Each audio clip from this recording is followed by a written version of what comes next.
Today, I'm going to join a tournament. An art tournament. A Pokemon art tournament! Which was, just an art contest from a few months ago that I, completed in a week. But it sounds better in the video title, so please just let me have this. I've always thought friendly, competitive stuff like art contests were cool.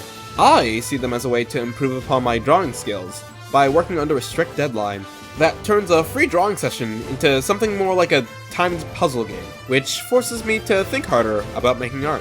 Although I don't run into many chances to participate in contests because I go to school, touch too much grass, and usually I don't have enough time. But recently, I've bumped into an offer that I simply could not refuse, which led me to being wrapped up in an art contest that kept me up for a week straight. And I wanted to share the entire experience with you guys, because this is technically the first time I've done something like this, and I wanted an outlet to tell someone about it. Oh, and by the way, if you end up enjoying these tournament-style videos, let me know, because the video and the contest were extremely fun to work on. And it also took me a lot of time, so that would really justify the month I spent on this video. And now, without further ado, let's get this tournament underway.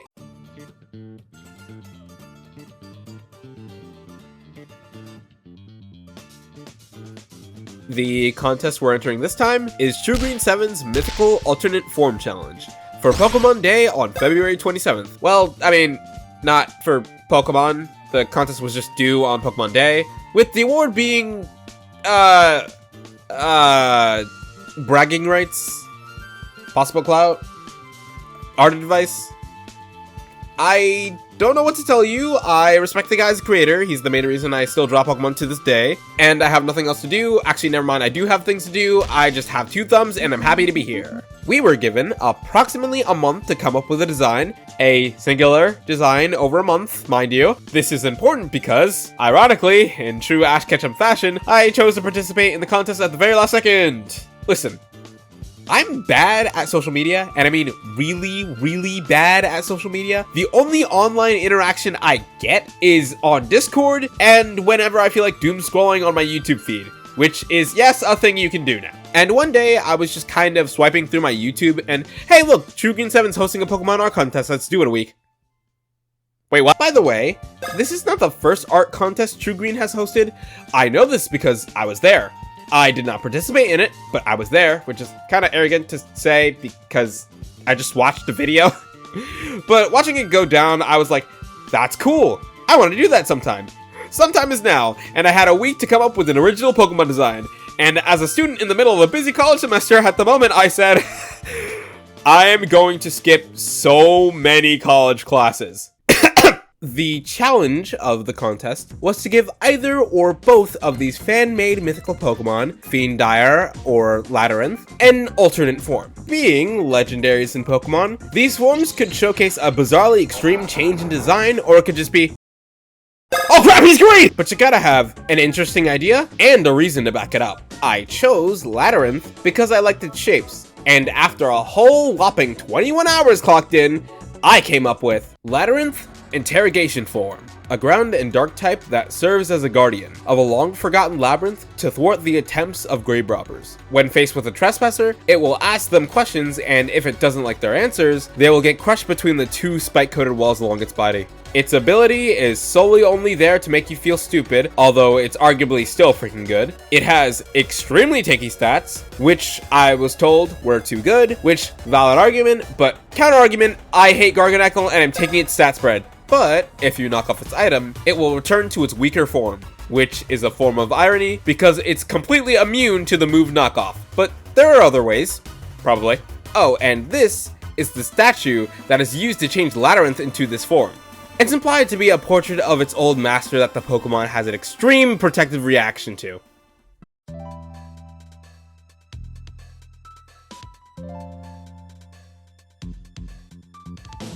Intero got a solid placing of 23 out of 50, in the Labyrinth bracket specifically. Not quite breaking the top 20, but I'm proud of where my work got me. Although, after and even before the 23rd slot, I feel like I got brutally embarrassed. Not because I didn't like my design, I think this is one of the most fun Pokemon designs I've ever made. But after looking at other people's takes on Labyrinth, I was like, this could be so much better. And I'm not gonna act like the Labyrinth wasn't a rushed design to begin with, because it was. You know the week I said I had? I lied, it was more like 5-ish days. So I thought it would be fun to give myself another chance to look at my submission one more time and fix a few things. Because I still love this design, but I wish it was a little bit better. But now I might as well go over how I came up with my original design. Because of context, of course, but also because it might inspire some ideas of what I wanted out of my final design that is not there yet. To inspire myself, I asked myself a question. What is it? What is Labyrinth? Not a trick question, by the way. There is technically no right answer. I mean, there is, but nobody actually cares. If you can guess it, cool. You get good boy points. I mean, then again, no one cares. But, hey, points. But from what I can understand for this contest, guessing the intended concept of the original Pokemon isn't mandatory. It's more of a question that could be used to create ideas for the new Pokemon. I thought it was some sort of guardian snake, with its large head, smaller segmented body, and stern demeanor. At the time, there was something about the design that screamed Mesoamerican. Maybe it was the squarish patterns or the shape of the tail and the ears. And generally, when most people think of Mesoamerican plus snake, they think of the Quetzal. Whoa. You know what I mean. I wrote it down. Also, I think my guess ended up being correct, so good boy points for me. Still nobody cares. So we have a feathered serpent, maybe a guardian of a temple of some kind, and I didn't have the exact measurements, but this Pokemon looked like it would be pretty small. I thought it would be fun to keep the form the same size, so maybe this new form could fly, and function as a sort of monitoring camera for labyrinths. I had some other ideas, but these are the main ones that are relevant for now. And as you can see, things like keeping the Pokemon the same size eventually changed, so I'll bring my other ideas up from the drafting stage when they become relevant. Then I took my napkin note of a character design and put it on a vertical canvas. I don't know why I tried drawing on a vertical canvas, I have no excuses, but the other sketches after this one will be horizontal. I tried developing my flying snake drone idea. Though I did plan to make the Pokemon blocky, I started off with rounded shapes because I didn't know how the blocks would work yet, and for now I felt like this was the easier way to work out how the design would work. Then I would start to add cubes in later. I imagined that my drone would benefit from having a bigger snake head on the top of the previous one for extra surveillance, and together both tails of the snakes would twist together into something like a blade. My drone idea currently didn't have what I was looking for, so I tried messing with the blocky shapes near the head. Instead of the second snake's head being above the other snake, I tried to put it around or even behind it, which actually gave me a better idea that made me want to scrap the current design entirely. From my leftover ideas from just screwing around, I thought it would be fun if the Pokemon acted like Sphinxes in certain media, where they ask questions before allowing you to pass into the temple. This design choice has no real cultural connection, I just thought it would be fun, and for some reason my mind immediately went to game show! The multiple faces kinda looked like a prize wheel, so I gave the Pokemon 4 heads and a giant tail that has a stopper at the end, and little pegs that doubled as horns at the top of the head. I also added this giant spiked club on its tail that was realistically doing nothing, but I thought of it as the Pokemon's way of punishing you if you got any of its questions wrong. And these X patterns on the body that symbolized wrong answers, which I would need to simplify later. I then started in the horizontal version like a normal human being this time. And this take was just the previous design but heavily streamlined. The head is at a more extreme angle, the tail is shorter and less confusing, the patterns are more defined, the club is less distracting, and I even started adding some textures as well. Altogether making the Pokemon feel a little bit more ancient. The only significant difference between this design and the previous was that I messed around with the cued parts of the body leading into these rounded energy cubes. Let me tell you about the rounded energy cubes. I imagined that preform Labyrinth, if it got bigger, would extend its body using the unknown energy inside itself.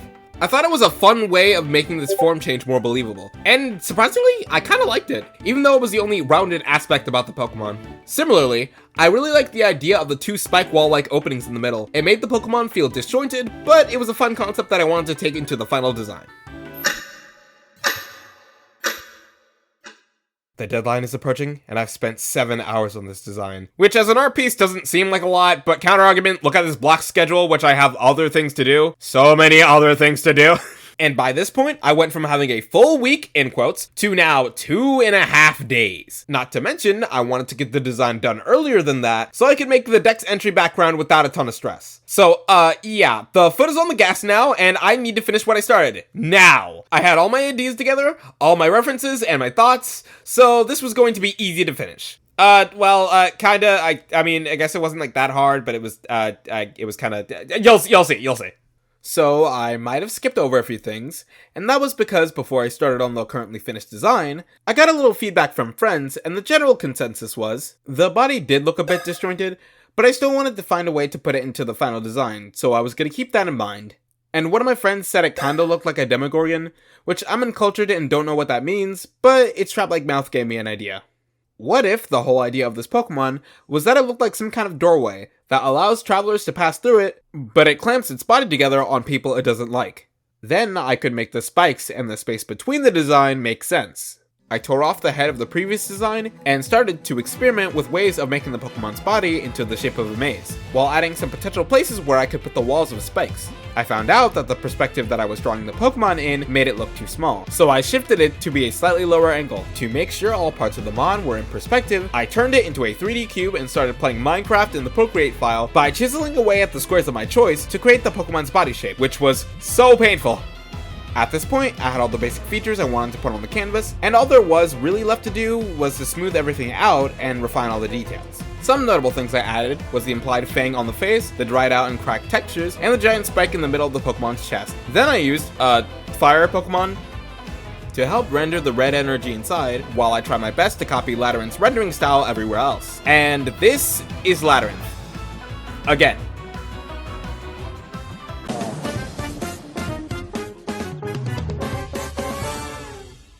As I've already said, after successfully completing the design, I submitted and I got a nice 23. And along with that, I got a little bit of a critique to go with it. Although, ironically, the criticism wasn't really about things that I needed to change. I got feedback like, it looks extremely fun, it looks like it's from a video game, they'd be excited to see it move, and they liked the item, even though the item was an afterthought. Although, overall, I'm glad the design was generally enjoyable. Although, I, personally, hate the design, he's ugly, and he's cringe! My main gripe being, he's supposed to look like a doorway. This is not a doorway. It looks a little too scrunched, and that's probably because I was scared of the Pokemon design getting too crazy and not being able to be connected to Labyrinth. Although after seeing some of the design contest entries, I'm not scared anymore. But not only did it make the Pokemon look less like its intended inspiration, it also made it look way less intimidating, which is important for it to be a guard who is willing to crush travelers that it thinks are suspicious. Another realization I made was this whole time I tried to make the Pokemon look regal. It was never really visible in the time-lapse, but for reference, one of my big inspirations in creating the design was Coily Rattler from Kirby Triple Deluxe. But it never really worked, and I didn't understand why, until I reread the Pokédex entry that I created for this Pokemon. Its lore is about how it hangs on to the memory of its long-forgotten master in the temple that they once resided in. So it actually should look older and chipped away, which is something that I wanted to make more obvious in the redesign. First, I want to say I apologize for any time-lapse editing issues here. I spent 16 hours on this design, and the Procreate file ended up becoming so dummy thick that it wouldn't let me export the time-lapse. Thankfully, I was able to get the 30-second one before both export methods quit entirely, though it might be a little harder to edit around. Anyways, since I'm working on the already finished design, this drawing should go by a bit faster.